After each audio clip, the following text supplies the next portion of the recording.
વાત કરીએ હવે વરસાદની. રાજ્યના મોટા ભાગના જિલ્લામાં આજે વરસાદની આગાહી કરવામાં આવી છે.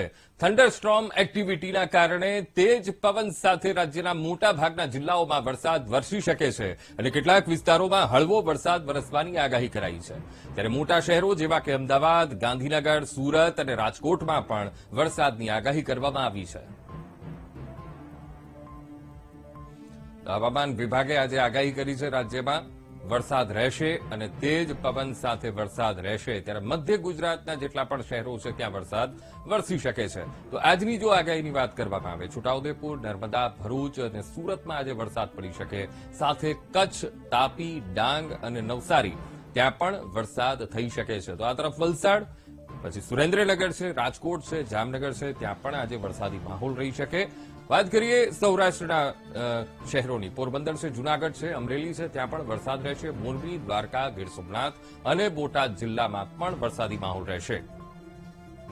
રાજ્યના હવામાન વિભાગે આજે વરસાદની આગાહી કરી છે અને આજે સાર્વત્રિક વરસાદ રહી શકે છે. અમદાવાદ, ગાંધીનગર, અરવલ્લી અને ખેડામાં પણ વરસાદ થઈ શકે છે.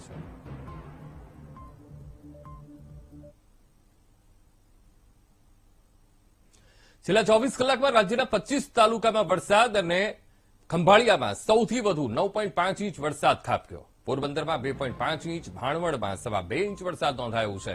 તો રાણાવાવ અને નખત્રાણામાં 1.25 ઇંચ વરસાદ પડ્યો. જણાવી દઈએ કે ગારિયાધાર, દ્વારકામાં 1.25 ઇંચ વરસાદ નોંધાયો છે. ધરમપુર, લીલિયા, કોટડા, સાંગાણીમાં પણ 1/2 ઇંચ વરસાદ પડ્યો. તો પાલીતાણા અને બાબરામાં પણ 1/2 ઇંચ વરસાદ નોંધાયો છે. દેવભૂમિ દ્વારકા જિલ્લામાં 24 કલાકમાં 9.5 ઇંચ જેટલો વરસાદ નોંધાયો છે. ગારિયાધાર, દ્વારકામાં 1.25 ઇંચ વરસાદ નોંધાયો છે. ધરમપુર, લીલિયા અને કોટડા, સાંગાણીમાં પણ 1/2 ઇંચ વરસાદ પડ્યો છે. તો પાલીતાણા અને બાબરા પંથકમાં પણ 1/2 ઇંચ વરસાદ ખાબક્યો છે. તો ખંભાળિયામાં સૌથી વધુ 9.5 ઇંચ વરસાદ નોંધાયો છે.